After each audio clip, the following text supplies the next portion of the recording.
Hello and welcome to this week's episode of Conservation Diaries. We started off this week with a great sighting of Mabula and her youngster, just north of Eastgate Junction, just off Lapalala, Maine. There were a few impala and some wildebeest not too far from where Mabula was standing, so she got on top of this termite mound just to give herself a little bit of a better vantage to look for some prey. Cheetahs, with their front-facing eyes, have excellent binocular vision, just like us humans. You know it's going to be a great week when it starts off like this. Up in the north, on a bit of a drive, we bumped into this old man, an old Duggar boy.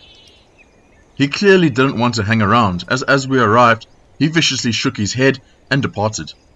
Duggar boys can be quite nervous individuals, as they've spent their entire life surrounded by a herd, and then suddenly, boom, they're all alone. So you can understand why they might be slightly nervous.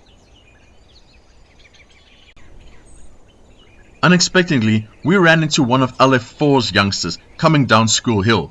At just over a year and 7 months, Mom has obviously agreed that it's time for them to fly the coop. We just had visual of one, but we expect the other one is just to our right in the valley. The elephants seem to be playing ball a little bit more than what they used to.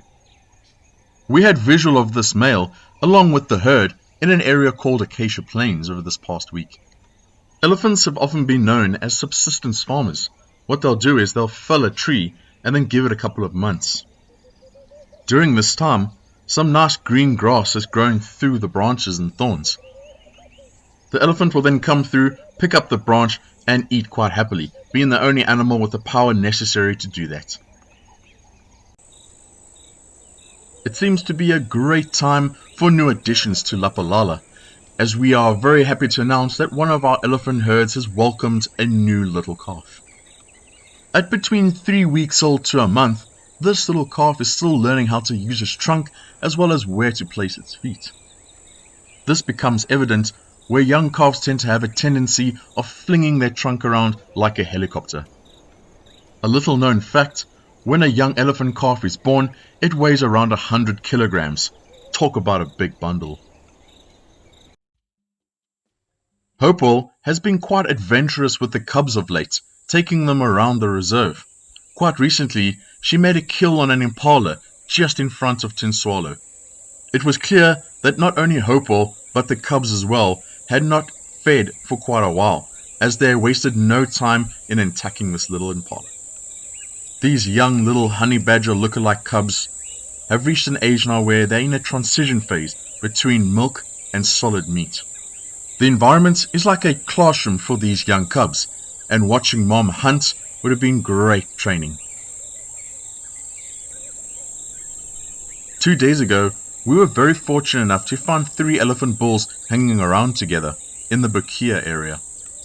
When a young male elephant is forced out of the breeding herd, it can be quite a daunting time for that young male, so it's not uncommon for them to attach themselves to bachelor herds of older males.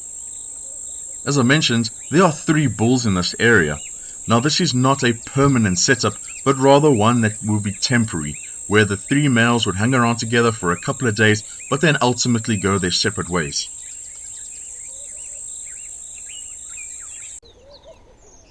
Here we have a wider shot of the 3 males that were in the previous frame.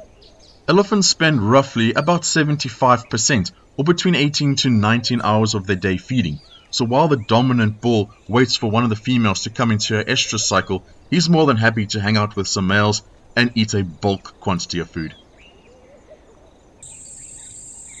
A collective noun not often used, but a kaleidoscope of giraffe, as you can see when they stand together. So from all of us here at Tinswallow, where conservation never stops, we'll catch you all next time.